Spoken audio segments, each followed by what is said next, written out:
जय माता दी। हमसे एक सब्सक्राइबर ने प्रश्न किया है कि गुरुजी हमारे पड़ोसी के यहाँ बार बार सांप आते हैं, तो ऐसा क्यों होता है? किनके घरों में बार बार सांप आते हैं और किस कारण से आते हैं? क्या इसके पीछे भी कोई सिद्धांत काम करता है या ये सिर्फ एक जो है कोइंसिडेंस है, यानी कि ये सामान्य बात है? तो इसके बारे में हम आज चर्चा करते हैं। और पहले करते हैं आपसे निवेदन कि जो लोग भी चैनल पर नए आते हैं चैनल को सब्सक्राइब करें, लाइक कमेंट शेयर करें, बेल आइकन को ऑल पर सेट करें ताकि आपको हमारे चैनल के सभी अपडेट मिल जाएं। और करते हैं भगवती मातंगी महाकाली की आराधना, उसके बाद आपको बताते हैं इस विषय पर। नमोस्तुते महामाये मातंगी मोडेश्वरी सर्व कष्ट हरे देवी भक्ति मुक्ति प्रदायिनी धर्मारण्ये स्थिता देवी हृदयारण्ये संस्थिता रक्ष रक्ष महादेवी मोर्धलोद्धारिणी धर्मारण्ये तीर्थस्थाने संस्थिता भवतारिणी दुष्ट कर्णात्मी धाता श्यामला रूप धारिणी मोड़जनहा वंदिता मातंगी मोड़ पदे कृपा करे सिद्धि बुद्धि प्रदे देवी अष्टादश धारिणी। जय माता दी। देखो, हमसे जो सब्सक्राइबर ने प्रश्न किया है सांप के घर में बार बार आने का, उसके पीछे कई सारी वजह हैं। सबसे पहले हम आपको बता दें कि हमारे चैनल पर सांप के विषय में बहुत सारी वीडियो अपलोड है और वायरल भी है।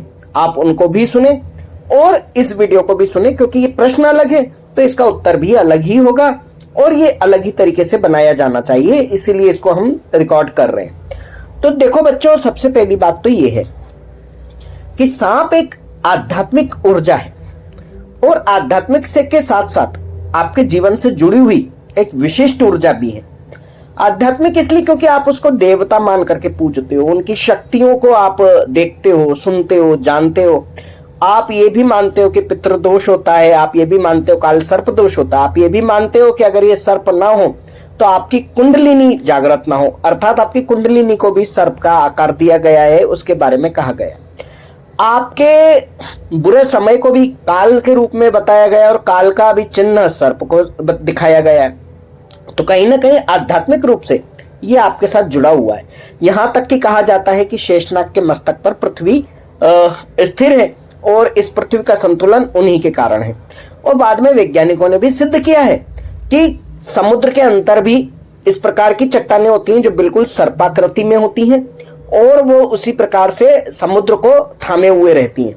लेकिन इसी प्रकार का अंतरिक्ष में भी समूह पाया गया है जो कि सर्प के समान दिखाई देता है और उससे प्रतीत होता है कि हमारी आकाशगंगा उस सर्प के मस्तक पर स्थित है। तो इसका बहुत विशेष महत्व ये प्राकृतिक रूप से है। लेकिन किसी के घर में सर्प नामक जीव बार बार प्रवेश करता है तो यह एक भय की स्थिति तो देता ही है, क्योंकि वो जीव है और उसका कार्य है खतरा देख करके डस लेना। यदि आप उसके संपर्क में आते हैं, लापरवाही होती है तो आपके ऊपर खतरा बन जाता है। तो इसीलिए इस बात को सामान्य नहीं लिया जाता, साधारण नहीं लिया जाता। तो ये क्यों होता है? देखिए, जिनकी जन्म पत्रिका में काल सर्प दोष होता है, जिनके पितृ दोष होता है, उनके घरों में ये बार बार आता है। दूसरी बात, आपके कोई पितृ जो भटक रहे हैं, जो दूध में है बच्चे, जिनको की कहा जाता है उत्पितर, जब वो एक समयावधि को पार कर जाते हैं तब वो नाग योनि में चले जाते हैं। सर्प योनि में जाने के कारण सर्प रूप से वो आपके सामने बार बार आते हैं। तो उनका जब तक निवारण नहीं किया जाता तब तक वो इसी प्रकार आते हैं, कष्ट देते हैं। वो नुकसान तो कुछ नहीं पहुंचाते, पर उनका आना, उनके आने की कल्पना करना, उनके आने के बारे में सोचना भी बहुत ही कष्टकारक हो जाता है। यह सामान्य बात बिल्कुल भी नहीं है। तो इसका निवारण होना आवश्यक है। आपके पितरों को एक स्थान देकर के बिठाया जाता है, अर्थात उनको एक निश्चित जगह दे दी जाती है जहां पर वो आत्म स्वरूप से रहते हैं, जीव स्वरूप से आपके सामने बार बार नहीं आते। तो ये कुछ पितृ भी हो सकते हैं जो उत्पित्र से ऊपर के होते हैं, यानी अधिक आयु वाले जो पितृ होते हैं वो भी हो सकते हैं, पर वो बहुत अधिक बार बार नहीं आते। ये आप ध्यान रखिए। तीसरी चीज, आपके ऊपर कोई क्रिया की गई हो, मारण क्रिया की गई हो, काल क्रिया की गई हो, जिसमें उन्होंने नाग योनि के तत्वों का सहारा लिया हो, तब भी आपके घर में ऐसे सर्प बार बार आते हैं, आपका पीछा करते हैं। लेकिन यदि आप पूजा पाठी व्यक्ति हैं, आपके ऊपर आपके कुल देवी देवताओं का रक्षा कवच है, तो ये बार बार आते तो हैं पर आपका कुछ बिगाड़ नहीं पाते हैं, ये बात भी आपको जानना चाहिए। तो आपको ऐसी अवस्था में क्या करना चाहिए, किसी अच्छे भगत के पास जाना है, उनके पास जाके इसका निवारण करवाना चाहिए। अगर कोई भगत आपको सही रीजन बता देता है, इसका सही उपाय बता देता है, तो आपको ये सब समस्याएं होना बंद हो जाती हैं। तो जब भी आपके घर में आसपास सांप का स्वप्न अधिक आने लगे या सांप प्रत्यक्ष रूप से आने लगे, तो आपको सबसे पहले शिवलिंग पे जल चढ़ाना प्रारंभ कर देना चाहिए, अपने पितरों की शांति की प्रार्थना करना चाहिए, गरीब बच्चों में दूध का वितरण आपको करवाना चाहिए। आपको कुछ समझ नहीं आ रहा तो मंदिर में आप दूध के पैकेट छोड़ करके आए। भगवान पर जो चढ़ाने की क्रिया होती है वो अलग होती है, ये अलग से आप दान करें। आप घर के अंदर जिन लोगों ने ऐसे देवताओं को पूज लिया, जैसे शिव जी को पूज रहे हो, साथ में आपने नाग भी लगा रखा है, लेकिन आप भोग में दूध रख रहे हो, तो वो नागों को स्वतंत्र करता है कि वो आपके घर में प्रवेश करके उस दूध को ग्रहण कर सके। तो कई बार तो ये अदृश्य रूप में ही आते हैं, परंतु कई बार दृश्य भी होने लगते हैं। जैसे कि आपने देखा होगा शिवलिंगों पर जो है मंदिर में असली यानी प्रत्यक्ष रूप से, जीव रूप से सर्प जाते हैं और लिपट जाते हैं, तो वही क्रिया आपके घर में होने लगती है।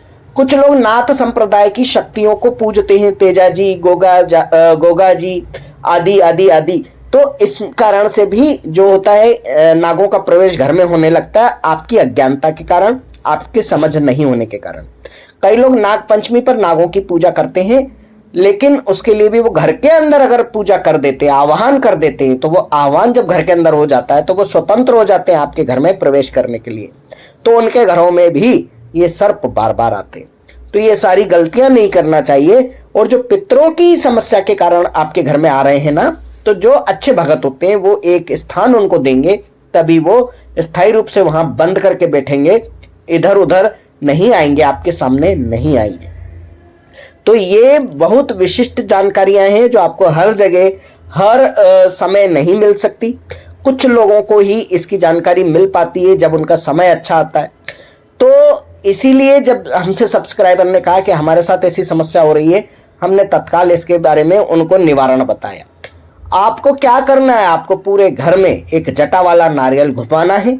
उसको पूरे घर में घुमाने के बाद अपनी देहली पर, मेन गेट पर उसको स्पर्श कराकर सीधे भोलेनाथ के मंदिर में रख देना है, दक्षिणा रखना है और प्रार्थना करना है कि हे प्रभु, इन अतृप्त आत्माओं को, चाहे वो सर्प जिस भी स्वरूप में हमारे यहाँ आ रहा है, उसका आना आप हमारे घर में रोकिए, हमारी उससे रक्षा कीजिए और इन्हें आप अपने पास, अपने चरणों में स्थान दीजिए। क्योंकि भोलेनाथ से अधिक कौन सामर्थ्यवान है जो इन सर्पों को धारण कर सके और सर्पों को मुक्ति दे सके और सर्पों के भय से आपको मुक्ति दिलवा सके। तो आपको उनके चरणों में निवेदन करते हुए ये क्रिया कर देनी है।